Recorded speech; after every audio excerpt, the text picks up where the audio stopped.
네, 시청자 여러분 안녕하십니까. 사이비 2단 클리닉 사이클의 이션입니다. 오늘도 함께 하신 신부님들 한 분씩 소개해드릴게요. 한민택 신부님 나오셨습니다. 안녕하세요. 이금재 신부님 나오셨습니다. 반갑습니다. 김상우 신부님 나오셨고요. 안녕하세요. 네, 그리고 지난주에 이어서 오늘도 박소라 프란체스카 자매님 함께 해주시겠습니다. 안녕하세요. 네, 반갑습니다. 혹시 뭐 유튜브나 본방송 신부님들 보시고 어떠셨는지? 재밌다고 하고 사람들이. 근데 또 어떤 분은 그래요. 근데 뭘 클리닉 하는 거예요? 클리닉 하는 게 별로 없대? 또 이렇게 얘기하는 더 분발해야겠네요, 저희가. 네, 정말. 클릭하라고 하시면 됩니다. 아, 클릭. 아, 사이비, 2단 클릭. 클리닉. 네. 클릭. 아니, 저분이 이름 지으신 분이기 때문에 네. 한 신부님께서 직접 지으셨기 때문에 줄임말을 엄청 좋아하셔가지고. 네. 혹시 한 신부님께서 뭐 지어준 이름 같은 거, 뭐 모임 이름 이런 거 없으세요? 저희 옛날에 신세바라고 네. 신앙으로 세상 바라보기, 바꾸기라는 뜻에서 독서 모임을 한 적이 있었어요. 소라가 이제 그때 신천지 네. 갔다 오면서 정말 이렇게 불에 타서 나 열심히 성당 다니고 공부하고 성경과 여러 가지 교리 알고 싶다. 네. 그럼 어떻게 할까? 독서 모임이죠. 네. 그 모임 이름을 처음 이제 신세바라고 듣던 기억이 나네요. 그렇군요. 줄임말을 좋아하시더라고요. 네. 근데 그 신부님들께서는 뭐 저희 사이클뿐만이 아니라 여러 가지 뭐 방송 해보셨으니까 본인이 나오는 영상이나 이런 거에 또 신자분들이 댓글 같은 거 달아주시거나 감상평 주변에서 얘기해 주잖아요. 아, 이건 정말 뭐 잊을 수가 없다라는 코멘트 있으시면 어떤 게 있으셨는지요? 개인적으로 근데 좀 한 분이 너무 여러 개를 남기진 않았으면 좋겠어요. 일회 영상을 보니까 어떤 분이 몇 개를 남겼어요. 딱 보니까. 네. 아, 네. 그분 김상구 신부님 팬이신 것 같은데. 저 옆에는 한 명도 없어요. 어쨌든 감사합니다. 네. 그리고요. 저는 예전에 그 한참 우리 그 코로나로 막 신천지가 문제가 됐을 때 네. 많이 그때 인터뷰 나가고 뭐 이렇게 했잖아요. 그때 제가 그 세월호를 상징하는 노란 리본 그걸 이렇게 달고 인터뷰한 장면이 있었는데 그걸 두고 댓글에서 엄청나게 많은 이야기들이 오고 하더라고요. 제가 말하는 본질은 전 사라지고 네. 그래서 교회 안에도 생각이 참 다양하구나 이런 걸 많이 느꼈어요. 네. 어떠세요, 한 신부님께서는? 한 번은 저희 어머니에 대한 글을 썼었고 이제 읽어서 네. 이렇게 영상으로 올렸는데 거기에 대해서 많은 분들이 좀 응원하시고 이렇게 기도하시는 걸 보면서 참 이게 굉장히 어떤 그런 힘을 갖고 있구나라는 생각이 들었어요. 그렇죠. 우리 소라님도 활동하시는 내용이 있다고 그러던데? 저는 이제 인별그램에서 SNS에서 네. 성당 언니라는 가톨릭 청년 커뮤니티에서 에디터로 활동을 하고 있어요. 네. 청년들 인터뷰하는 내용이 올라갈 때도 있고 그다음에 묵상한 거 이런 게 올라갈 때도 있고 다양한 네. 게 올라가요. 네. 특히나 이 코로나 때문에 언택트가 되다 보니까 이 온라인 활동이 더 활발해지는 게 아닌가 싶습니다. 자, 그럼 오늘 강의는 김상우 신부님께서 열어주시겠습니다. 어떤 주제가 될지 여러분 박수로 맞아주시기 바랍니다.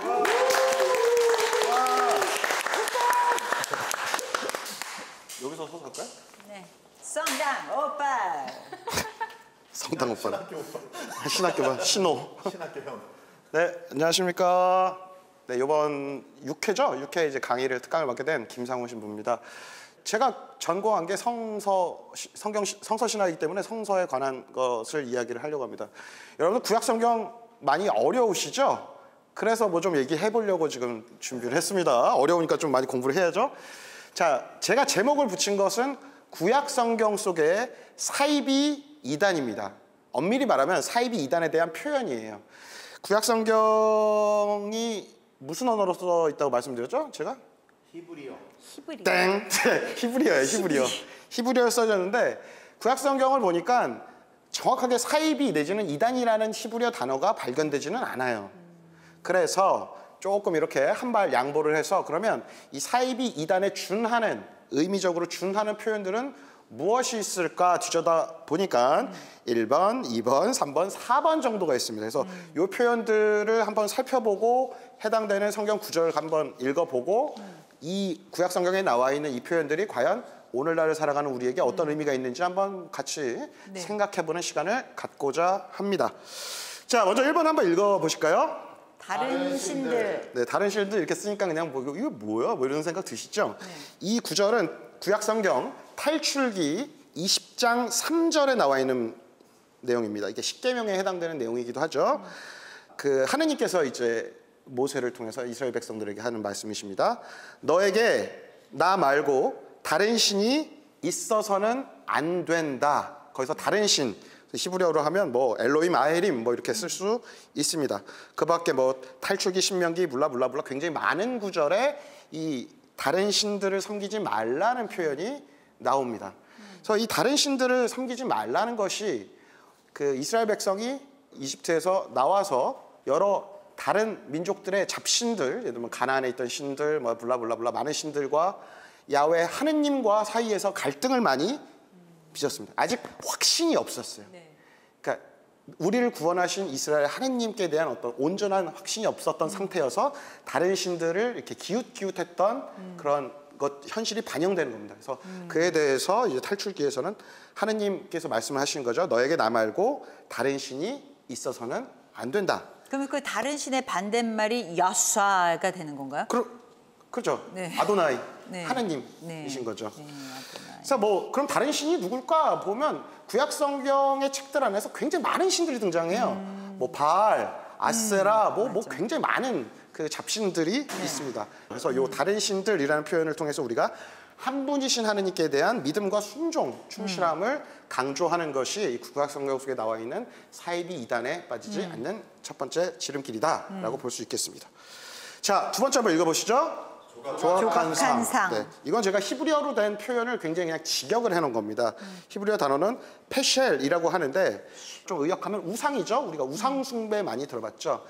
탈출기 20장 4절. 그 모습을 본뜬 어떤 신상도 만들어서는 안 된다.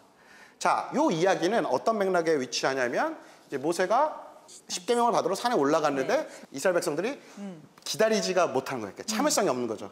그러니까 인간은 사실 우리도 마찬가지죠. 뭔가 구체적인 걸 원해. 이집트에서 하느님께서 우리를 구출해 주셨지만 뭔가 좀 드라마틱하고 뭔가 구체적으로 눈에 보이고 만져지고 뭔가 있기를 원하는 거예요. 근데 모세는 산에서 내려오지 않아. 지겨워. 내 마음속에서 계속 믿음이 흔들려. 뭔가 구체적인 뭔가가 필요해. 그래서 이스라엘 백성들은 우상을 만들기 시작하죠. 금송아지를 만들기 시작한 건데 이제 그거와 관련해서 이제 하나님께서 말씀하신 겁니다. 그래서 요 조각한 상, 뭐 우상이라는 이 표현을 보면서 하느님 이외에 피조물을 마치 하느님인 것처럼 섬기는 우상 숭배 행위를 하지 말아야 된다는 것이 이 구약 성경에 나와 있는 사이비 이단을 피하는 두 번째 이제 가이드라인이 될 수 있습니다. 그 두 번째 라인의 저것 때문에 사실 그 가톨릭이랑 개신교에 있어서 십자가와 십자고상 이런 차이 같은 게 있는 거잖아요. 네. 그렇죠. 그러니까 이거 해석을 어떤 차이로 볼 수 있을까요? 그 이따가 한민택 신부님 대답해 주실 거고요. 여기 기초신앙 전공이시니까 네. 저 약간 네, 아 분야가 성서라. 살짝 몰라요. 솔직하게. 네. 또 그러면 상우가 되네요. 그렇죠. 아, 우상 하나 웃었다. 그거는 사실 근데 교회사 나중에 더 깊은 얘기로 오케이. 이따가 질문하십시오. 네. 자, 그렇게 보시면 될 것 같고요. 세 번째 개념은 거짓 예언자들에 대한 개념입니다. 거짓 예언자들. 그 특별히 예레미야서 28장 15절에서 17절 좀 긴데 제가 한번 읽어볼게요. 네. 예레미야 예언자가 하나냐 예언자에게 말하였다. 하나냐 잘 들으시오. 주님께서 당신을 보내지 않으셨는데도 당신은 이 백성을 거짓에 의지하게 하였소. 그러므로 주님께서 이렇게 말씀하십니다. 내가 너를 땅 위에서 치워버리리니 올해에 내가 죽을 것이다. 너는 주님을 거슬러 거역하는 말을 하였다. 하나냐 예언자는 그해 7째 달에 죽었다. 구약 성경을 보면 이 거짓 예언자와 하느님께서 보내신 참 예언자와의 갈등과 긴장 관계들이 굉장히 그 에피소드들이 여러 군데에서 소개됩니다. 제가 방금 읽었던 것들은 그 하나의 예고요. 방금 읽었던 요 예레미야서 말씀에서 우리가 이 거짓 예언자들의 특징을 보면 자, 첫 번째 주님께서 보낸 사람이 아니다. 아니다. 사쿠라예요. 그러니까 당신은 출신 성분이 어디입니까? 그러니까 주님께서 파견한 예언자가 아니라는 거죠. 네. 누구 생각나죠? 몇 명? 네. 네. 그리고 두 번째 이 거짓 예언자의 특징은 백성을 거짓에 의지하게 했다는 거죠. 네. 그러니까 참다운 진리의 길이 아니라 거짓의 길로 안내하는 특징을 갖고 있다. 세 번째 특징은 요 예레미야서 아까 읽은 거에서 세 번째 특징 뽑아보면 주님을 거슬러 거역하는 말을 하였다. 네. 지난해죠. 하미태 신부님이 강의하셨던 것처럼 하느님 말씀과 거스르는 반대되는 이야기를 하는 것이 거짓 예언자들의 특징이라는 겁니다. 오늘날 누구누구 떠오르는 사람들이 있네요. 그렇죠. 예. 네. 요거는 짧게 할게요. 이제 이따가 풀어낼 게 엄청 네네. 많을 것 같아서 예. 네. 이거 실명 이따 나올 것 같아가지고 예. 네 번째 특징 한번 읽어볼까요? 거짓 환시와 속임수 점괘. 자, 이것은 그 이제 거짓 예언자들이 하는 행태 특징입니다. 금방 읽어볼게요. 자, 먼저 열왕기 학원 먼저 17장 16절에서 17절 봅시다. 주 저희 하느님의 계명을 모두 저버린 채 자기들을 위하여 쇠를 녹여 부어 송아지 형상을 2개 만들고 아세라 목상을 만들었으며 하늘의 모든 군대를 예배하고 바알을 섬겼다. 아까 바알 얘기했었죠. 더구나 그들은 자기 아들 딸들을 불 속으로 지나가게 하고 점괘와 마술을 이용하였다. 이렇게 그들은 주님의 눈에 거슬리는 악한 짓을 저지른 일에 자신들을 팔아 주님의 분노를 돋우었다. 뭐 그리고 예레미야서 14장 14절인데 그것은 생략하도록 하겠습니다. 그래서 거짓 예언자들이 구약성경 속에 나타나는 사이비 이단이라고 볼 수 있는 거짓 예언자들이 하는 그 행태는 거짓된 환시, 거짓된 환시 자기네들이 뭐 이 땅을 봤다는 거죠. 뭐 사적 계시 뭐 이런 거죠. 거짓된 환시와 속임수, 사람들을 속이는 겁니다. 그리고 엉터리 점괘, 누구의 뭐 운명을 봐주겠다, 미래를 점쳐주겠다라는 이런 행태를 보이는 것이 거짓 예언자들의 특징이라고 할 수 있겠습니다. 이렇게 4가지 정도가 구약성경에 드러나는 사이비 이단의 어떤 표현이라고 볼 수 있고요.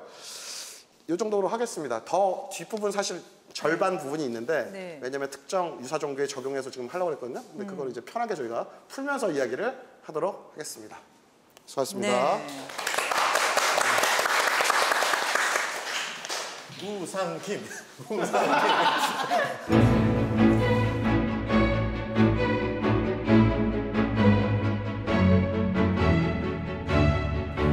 무당 있잖아요. 신내림 받았다는 그런 분들 그런 거랑 저런 거랑 또 관련이 있을까요?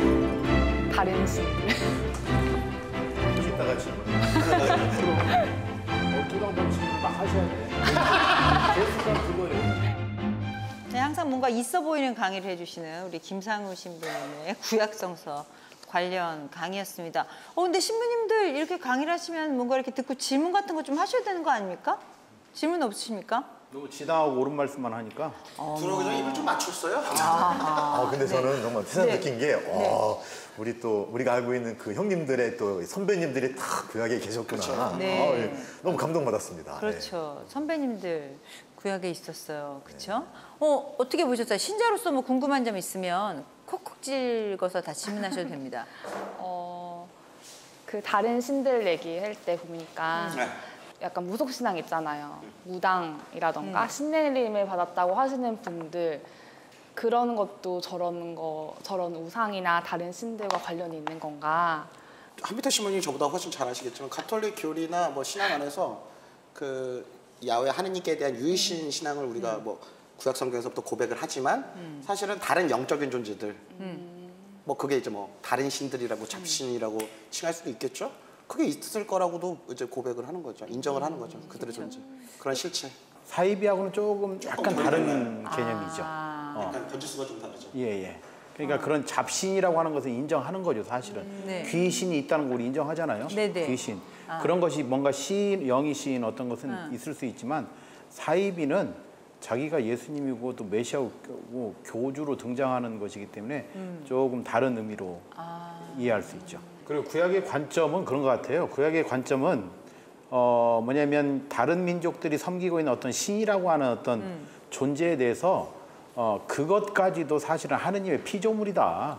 신으로 섬길 수 있는 어떤 존재가 아니라 그거조차도 그러니까 창세기에 뱀이 나오잖아요. 네. 이스라엘이 바빌론의 포로로 끌려갔을 때 가보니까 뱀신을 섬기고 있는 거예요. 그러니까 그 뱀, 너희들이 섬기는 뱀도 하느님의 피조물에 불과하다. 그러니까 신으로서의 받들지 마라 라고 하는 관점이 강한 거죠. 네. 구약에는 이런 우상 숭배 사례가 굉장히 많이 등장하는데 신약은 의외로 우상 숭배에 대한 거는 별로 없는 것 같은데 어떻습니까? 많아요. 저 나중에 다른 특각 때 할게요. 분량 챙겨야 되니까. 그건 약간 누구해놓겠습니다. 네네. 로마서를 네. 보면 로마서에도 그런 얘기 나오잖아요. 이스라엘 백성 여러분들은 하느님의 진노를 받을 것이다. 하지만 이방인 여러분들도 하느님의 진노에서 자유롭지 못하다. 왜냐하면 하느님께서 이 세상 만물을 통해서 당신을 알도록 해주셨고 당신들은 이미 하느님을 알았음에도 불구하고 그 하느님을 섬기지 않고 우상을 만들어 섬겼기 때문에 당신들 역시 네. 진노에서 벗어나지 못할 것이다라는 말씀 안 해봤어요. 네. 어떤 사도는 이미 사람들이 그 수많은 우상을 섬기고 있다는 걸 알고 있었던 거죠. 네. 살짝 스포일러 다음에 네. 제가 강의할 거 살짝 스포일러 네. 하자면 신약 성경 속에서 이제 사이비 이단의 어떤 그런 모습들을 보면 뭐 베드로 1서, 2서, 네. 요한 1, 2, 3서, 뭐 기타 등등 테살로니카 2서, 에페소서 뭐 이런 데 많이 나오는데 네, 네. 이 초기 그리스도교 공동체에서는 네. 그러니까 막 뭐가 섞여요. 네. 그러니까 순수한 어떤 사도들의 신앙에다가 막 뭘 하나 더 얹어요. 그리스 밀교 아니면 뭐 영지주의 막 이게 잡스러운 요소들을 막 섞이는 네네. 형태로 그것도 하는 어떤 의미의 우상 숭배 아니면 뭐 이단이라고 할 수 있는 거죠. 뭐 그것도 나중에 제가 네. 소개를 해드리도록 하겠습니다. 잘 모르겠는데 그냥 느낌상으로 구약 성서랑 신약 성서랑 시대가 다르다 보니까 시대가 다르죠. 그래서 구약에는 뭐 예를 들면 차이겠죠. 농경을 기본으로 한 뭐 불이나 뭐 바람이나 뭐 이런 것들이 굉장히 많이 우상처럼 많이 등장을 하는데 신약은 오히려 그런 거는 좀 안 보이고 뭐 거짓 환시나 속임수가 더 많은 게 아닌가 하는데 뭐 제가 열심히 공부를 한 사람은 아니다 보니까 한번 여쭤보는 겁니다. 이게 형태가 좀 바뀌는 것 같아서. 그것이 구약에서는 이스라엘 백성이 하느님에 대한 존재를 알고 믿고 있지만 눈앞에 보이는 어떤 형상화된 하느님이 없었단 말이에요. 네네. 그런데 신약에서는 예수님. 그 예수님을 본단 말이야. 그쵸. 그러니까 예수님 중심의 이제 신앙관이죠. 신앙이 있죠. 그 예수님에 대해서 어떻게 표현하느냐에 따라서 이제 사입이냐, 이단이냐, 정통이냐 막 이게 네. 문제가 되기 때문에 아까 말씀하신 것처럼 좀 구약은 결이 다르게 네. 다른 느낌이 있죠. 그리고 어떤 면에서는 신약에서는 이제 유다인들만이 아니라 유다인들 아닌 다른 민족들까지도 그렇죠. 예, 대상이 그렇죠. 되다 보니까 에페소서에 그런 말을 하잖아요. 그렇죠. 여러분들이 옛날에는 천신 잡신을 믿고 마음을 빼앗겼지만 이제 여러분들은 마음을 완전히 하느님께 두는 신자가 됐습니다. 이렇게 얘기하는 걸 보면 이미 사도들도 그런 어떤 의식을 했던 것 같아요. 네, 도전. 그렇군요. 네, 궁금한 거 있으세요? 굉장히 끄떡끄떡하고 계셨는데 언니, 성서 언니, 주기적으로 성담 보기에는 언니. 그러시네요. 네. 아니 잘 메트로놈인 알아들어서 네. 아, 굉장히 성실하게 열심히 공부하는 알아들으시면 질문도 하셔야 되는데 네. 질문도 하셔야 돼요. 질문이요? 네. 프로 리액션로. 아니 조금 아까 왜냐면 질문이 바깥하고 가야 돼요. 질문이 임팩트가 세갖고 3명을 다 얘기하게 만들었어요. 쉽지 않은 질문이었어요. 근데 일단 저희가 이제 신천지 얘기를 좀 많이 하다 보니까 지금 구약의 우상과 그 네 가지를 말씀해 주셨는데 그 네 가지와 신천지를 조금 연결해 보면 어떤 얘기를 할 수 있을지 저는 이 부분도 궁금하거든요, 이금재 신부님. 네. 네. 신천지가 아까 신부님이 말씀하셨던 그 전체적인 맥락들이 거의 다 해당된다고 볼 수가 있죠. 네. 왜냐하면 신천지는 이렇게 교묘하게 하느님의 자리, 예수님의 자리에 이만이라고 하는 어떤 특정한 존재가 자리하거든요. 그러니까 우리가 성경에서 다른 신을 섬기지 말라고 하는 그래서 봤을 때도 교묘하게 그 숨겨져 있는 그것을 우리가 볼 수가 있고요. 그 다음에 메시지도 거짓 예언자들. 그러니까 하느님이 보내지 않았는데 자기가 하느님 만났다. 그쵸. 그리고 하느님께서 나를 통해서 세상을 구원한다라고 하는 이런 메시지들은 전부 다 거짓 예언자들에 해당하는 거고 최근에 코로나 우리 거쳐오면서 이것은 마귀의 짓이고 그다음에 이 코로나를 환난의 시기라고 하면서 이 시기 지나면 신천지 세상이 열린다. 이런 메시지를 던지면서 마치 뭐 젊게 보듯이 이거 되면 이렇게 된다. 뭐 이런 식의 표현하는 것들은 그 사입이 특히 최근에 우리 신천지와 연결해서 우리가 좀 생각해 볼 수 있는 요소들이 너무 많죠. 이 구약 성경 전통 안에서도 그러한 네. 모습이 신천지가 지금 보이는 행태들이 오버랩될 수 있는 부분이 있었다는 거죠. 그렇죠. 네. 그리고 이제 신천지뿐만 아니라 뭐 JMS 같은 데라든가 이런 데는 신비 체험이라고 하는 게 좀 강하게 강조가 되거든요. 네네. 그러니까 아까 거짓 환시 말씀하셨잖아요. 뭔가 이렇게 본 것처럼. 근데 네. 실제로 하느님 외에도 어떤 신비적인 요소를 체험할 수 있는 요소들은 충분히 있어요. 사탄 마귀도 그런 것을 또 일으킬 수도 있는 거고. 네. 그래서 그것이 거짓인지 아닌지를 잘 판별을 해야 되죠.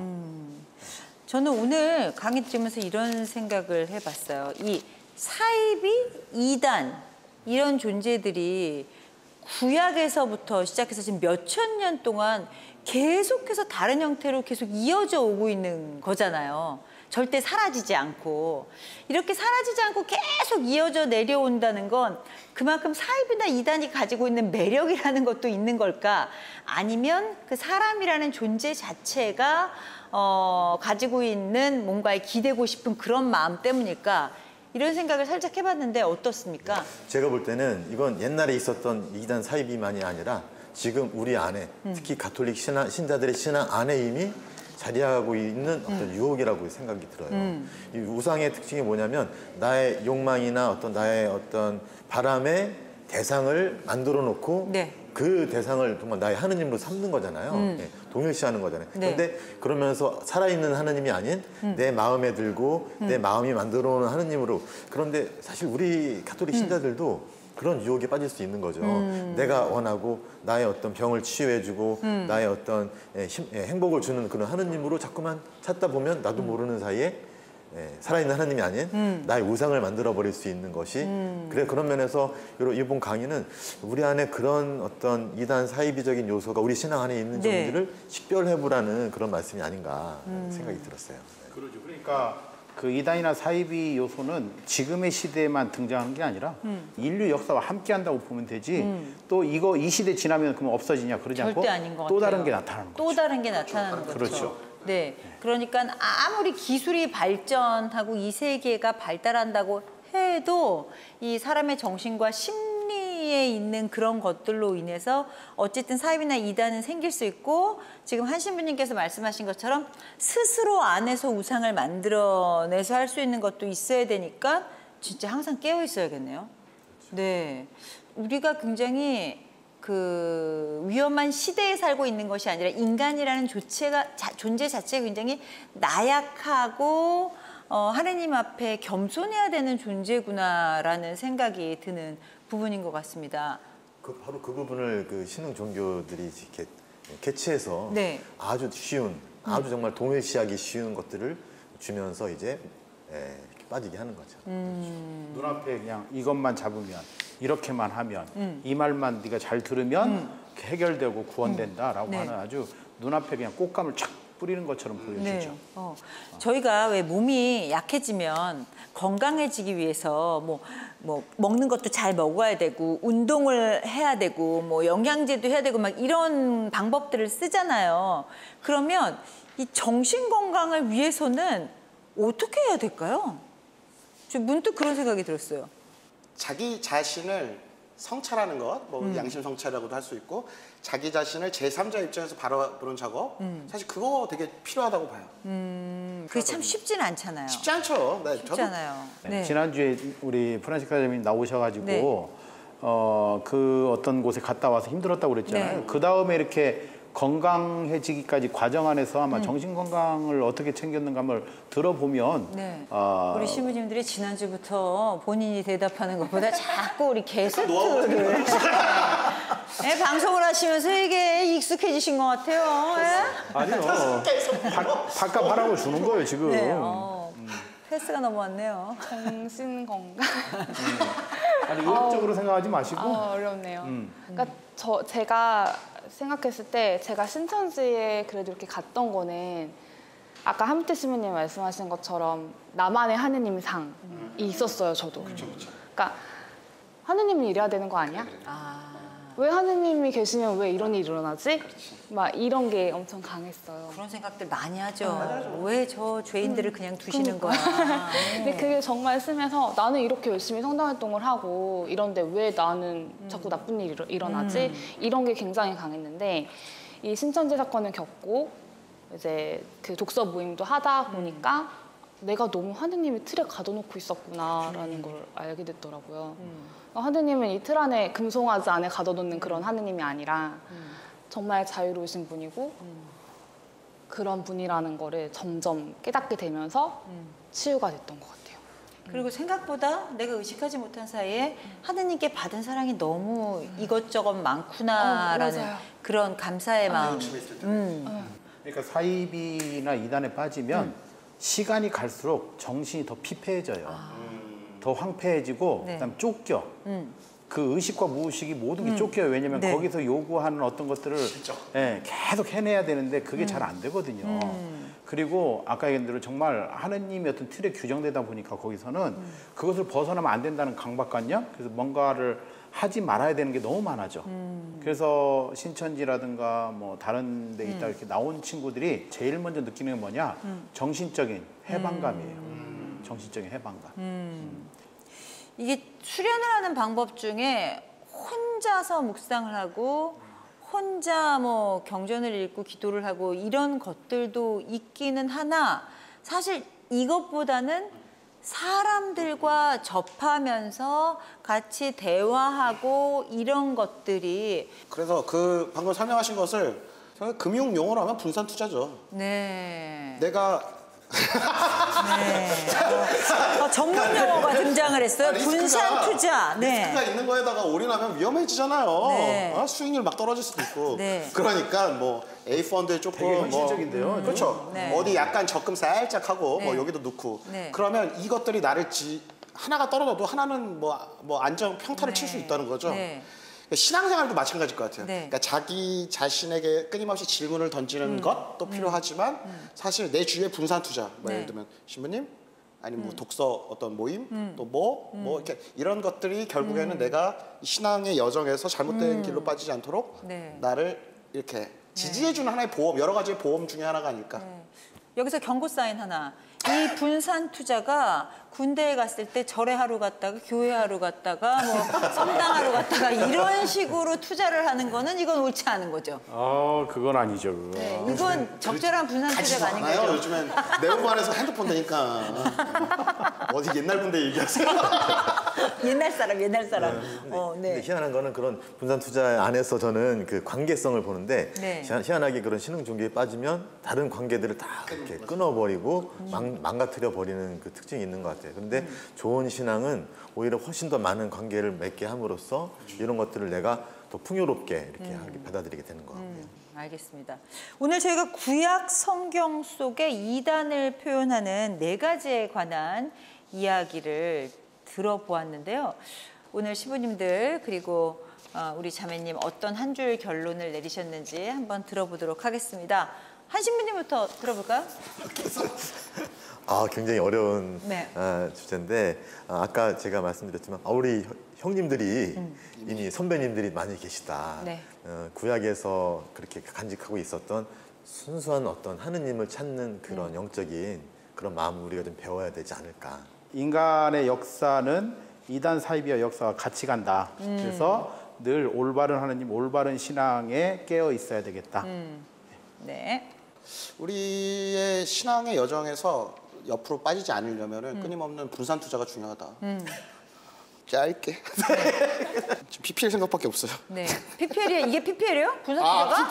PPL이 있다며. PPL 들어가요? 네. PPL 들어갈게요. 네, PPL.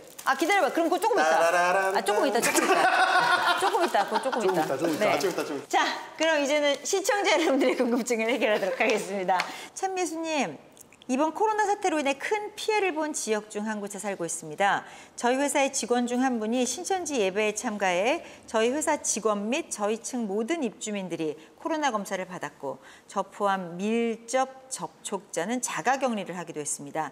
다행히 확진자는 없었지만 그 일 이후로 그분을 보는 게 껄끄럽고 싫습니다. 본인은 아무 일도 없다는 듯이 다시 업무를 하고 있지만 저 포함 몇몇은 그분을 좀 멀리하고 있습니다. 그전에는 아무런 문제가 없는 사이였는데 신천지 관련자라고 하니 막연하게 너무 싫습니다. 제가 이런 마음을 먹어도 괜찮은 것일까요? 싫으면 그냥 싫은 채로 지내도 될까요?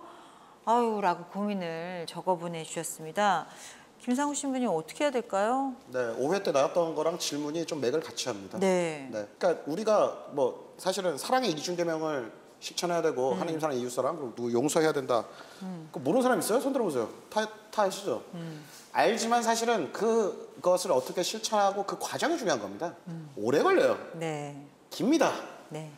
꼭지가 열린 상황에서 어려운 상황에서 충분히 그 순간에 솔직하셨으면 좋을 것 같아요. 네. 대신 용서를 향한 지향은 항상 두시고 조금씩 천천히 가시면 됩니다. 네. 너무 이상적인 생각일 수 있지만 한 번쯤은 가서 오히려 피하지 말고 가서 이렇게 사귀 보면서 어떻게 또 그 관계가 또 어떤 우리가 모르는 하느님이 원하시는 방향으로 또 이끌어 갈 수도 있죠. 그래서 그런 면에 한 번쯤 다가가서 친구가 되려고 노력하는 것도 한번 해보면 묵직하지 않을까. 네. 종교적인 말로 이렇게 포섭한다고 그러죠. 전도한다고. 그런 것이 있을 때는 강하게 경고를 하거나 하지 말라고 분명히 선언을 한 다음에 그냥 인간적인 차원, 직장 동료의 차원, 그리고 하느님의 사랑으로 이렇게 품어주는 차원에서 좀 만날 수 있도록 노력을 하시면 좋을 것 같아요. 네, 알겠습니다. 좋은 도움이 됐으면 좋겠습니다. 자, 이렇게 해서 자매님과 저희가 2주 녹화를 함께 했는데요. 오늘 함께 하신 소감 한번 여쭤봤으면 좋겠네요.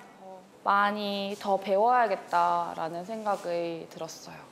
네. 모든 감사는 한민택 신부님께. 아니 하느님께. 하느님께요. 네, 고맙습니다. 저희 항상 하느님과 이렇게 함께하고 있습니다. 시청자 여러분들도 하느님 항상 잊지 마시고요. 저희 사이클도 잊지 말아주시기 바랍니다. 저희는 다음 주에 다시 인사드리겠습니다. 고맙습니다. 수고하셨습니다. 수고하셨습니다. 목마른 사슴이 이런 건 아니에요.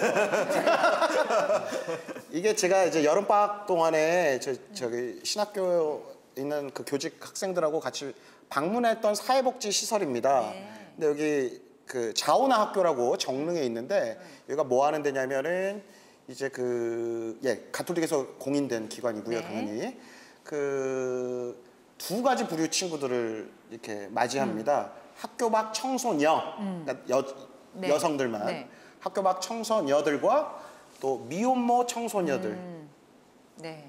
그들이 자립을 할 수 있도록 그들이 사회에 나갈 수 있도록 준비해주고 도움을 주는. 그들이 자녀 출산을 할 수 있도록 지지해주고 응원해주는 그런 곳인데 네. 너무 좋은 일을 많이 하고 계신데 생각보다 많이 안 알려졌다고 해서 네. 이 자오나 학교 이게 뭐의 약자냐면 자케오가 오른 나무라는 뜻입니다. 그래서 예수님을 직접 보고 싶어서 네. 본인이 의지를 가지고 자케오가 그쵸. 나무에 올라갔죠. 그래서 이 청소녀들, 학교 밖 청소녀들, 또 미혼모 청소녀들도 본인들이 의지를 가지고 정말 예수님과의 만남, 또 새로운 어떤 생명에 대한 어떤 기다림을 갖고 있는 그 청소녀들을 잘 케어해주고 도와주는 그러한 학교입니다. 네. 너무 좋은 일을 많이 하시는데 6년밖에 안 됐어요, 생긴 지. 그래서 제가 아까 이거 홍보하고 보고 싶어서. 잠이 잘 오나? 막 이렇게 농담했는데 자키오가 오른 나무라는 얘기를 듣고 맞아요? 나니까 저 갑자기 급 반성했잖아요. 네. 이거는 포스트잇인데 네. 결혼하신다니까 부부간의 메시지를 전하는 상품. 이거는 마우스패드인데 자오나 학교. 네. 이것도 뭐 네. 네.